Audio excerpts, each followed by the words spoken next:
আসছে এখানে, মুক্তিযোদ্ধাদের গলায় জুতার মালা দিয়েছে, কিচ্ছু করতে পারে নাই।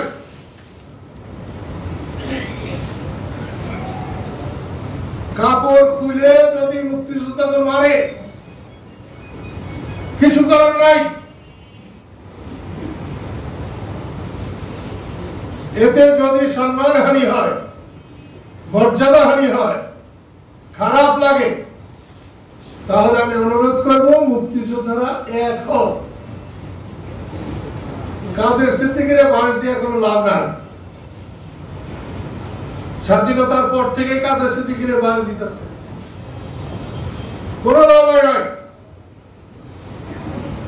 কাদের সিদ্দিকের কিছু ক্ষতি হয় নাই, ক্ষতি হয়েছে সাধারণ মুক্তিযোদ্ধাদের। মুক্তিযোদ্ধা মন্ত্রণালয় চাই আমি কি অপরাধ করেছিলাম? এটা কি অন্যায় ছিল? আমার জানা কেন মুক্তিযোদ্ধা মন্ত্রণালয় চাওয়া কি আমার অন্যায় হয়েছিল? আমার গাড়ি ভাঙলো কেন? তাহলে আমার গাড়ি ভাঙলো কেন? ভৈরবে আমার গাড়ি ভাঙলো মুক্তিযোদ্ধা মন্ত্রণালয় চাওয়ার পরে, সম্মানী ভাতা চাওয়ার পরে। রাস্তা বলে ভাঙে নাই, রাজাকাররা ভাঙে নাই, ভেঙেছিল মুক্তিযোদ্ধারা। ভৈরব ফেরিতে কেন ভাঙলো? কে তার প্রতিবাদ করেছে? কেউ করেছে? কোথায়? জুতার মালা তো গলায় দিবই। 16 বছর বঙ্গবন্ধুর কন্যা আওয়ামী লীগের সরকার, তারা কি একবার মুক্তিযোদ্ধারা জিজ্ঞাসা করছে ভালো মন্দ? তারপর সরকার গেছে, মুক্তিযোদ্ধা করে কি? তাদের কষ্ট কেন? আওয়ামী লীগের সরকার গেছে, দেশের মানুষের কষ্ট কেন? তারা যেহেতু দেশের মানুষের সঙ্গে ছিল না, সেই হেতু দেশের মানুষের কষ্ট যদি হয়, তাহলে সবার কাছে শুনতে হবে, সবাইকে ডাকতে হবে, সবার কথা মানতে হবে। তাকে মেনেছে, শুনেছে? দারোগা পুলিশ ছাড়া ওই সরকারের আর কিছু ছিল না। সেই জন্য তোমরা এসছো, আমার জীবনের শ্রেষ্ঠ পুরস্কার। যদি তোমাদের মনে হয় যে কতদিন বেঁচে থাকবো, লাভ নিয়ে বেঁচে থাকবো না, সম্মান নিয়ে থাকবো, তাহলে এক থাকতে। একজন এসে বলবে এটা করো, আরেকজন এসে বলবে ওর পাশে বাঁচিয়ে দাও। মুক্তিযোদ্ধা হলে কোন মুক্তিযোদ্ধার পাশা দিয়ে বাঁশ দিতে পারবো না। কোন মুক্তিযোদ্ধার বদনাম শুনবে না। যদি কোনো অন্যায় থাকে, নিজের আসবে, তাকে ধরবে, আলোচনা করে তাকে আমরা সোজা করব। কিন্তু কোন দালালের কথায় নাচা চলবে না। আপনারা জানাইছেন হয় বেরিয়ে যান, না বন্ধ করার বোন, সে যেই হন না কেন। আমি আর শুরুতে কথা বলাতে চাই না।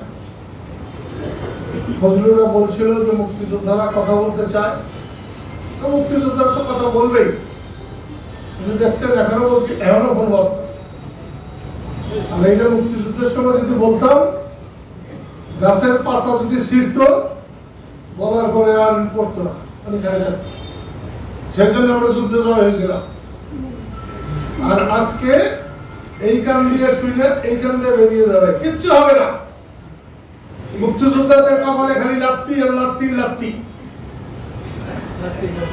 এরপর আমি কোন বেদক মুক্তিযোদ্ধার সঙ্গে আমি চলাফেরা করবো না। যারা ভালো থাকবে, যারা কথা দিয়ে কথা রাখতে পারবে, যারা মানুষের সঙ্গে ভালো ব্যবহার করবে, মানুষকে আপন ভাববে, আমি তাদের গোলামি করব। আমি 1 নম্বর হলো আল্লাহর গোলাম, আর 2 নম্বর হলো মানুষের গোলাম। এর মাঝখানে আমার কাছে কিছু নেই। আমি আমার কথা শেষ করতে চাই এই বলে যে ফজলুর একসময় বলছিল যে মুক্তিযোদ্ধারা কথা বলতে চায়, আমিও কথা শুনতে চাই। কথার চেয়ে বড় শক্তি পৃথিবীতে আর নাই। বাসে কথার যেমন কোনো মূল্য নাই, মূল্যবান কথার কতটা ভার সেটাও বিচার করে বের করা যাবে না। যদিও সবাই কথা বলতে পারে না, তারা অনেক বড়। আমি সেজন্য সবার কথা শুনতে চাই। আমি চাই, আমরা চাই বাংলাদেশ, এটা নিয়ে কারোর সঙ্গে কোনো আপোষ হবে না। আমরা চাই মুক্তিযুদ্ধ, এ নিয়ে কোনো আপোষ নাই। আমরা চাই মুক্তিযোদ্ধা, তার নিয়ে কোনো আপোষ নাই। আমাদের কণ্ঠে জয় বাংলা, এটা নিয়ে আমরা কোনো আপোষ করতে যাব না। আমাদের নেতা বঙ্গবন্ধু শেখ মুজিবুর রহমান, আমরা তার সবাই কর্মী। এখানে যেমন বঙ্গবন্ধুকে নিয়ে কোনো আপোষ নাই, জিয়াউর রহমানকে নিয়েও কোনো আপোষ নাই। আমরা স্বাধীনতাকে দেখতে চাই, আমরা নতুন করে স্বাধীনতা বানাতে চাই না। যারা আওয়ামী লীগ সরকারের পতন ঘটিয়েছে বৈষম্য বিরোধী আন্দোলনের মধ্য দিয়ে, আমি তাদেরকে সাধুবাদ জানাই, ধন্যবাদ জানাই, অভিনন্দন জানাই। কিন্তু তারা যদি বঙ্গবন্ধুকে অস্বীকার করে, তারা যদি মুক্তিযুদ্ধকে অস্বীকার করে, তারা যদি মুক্তিযোদ্ধাদের অস্বীকার করে, অসম্মান করে, তাহলে আমরা পাকিস্তানের বিরুদ্ধে জমে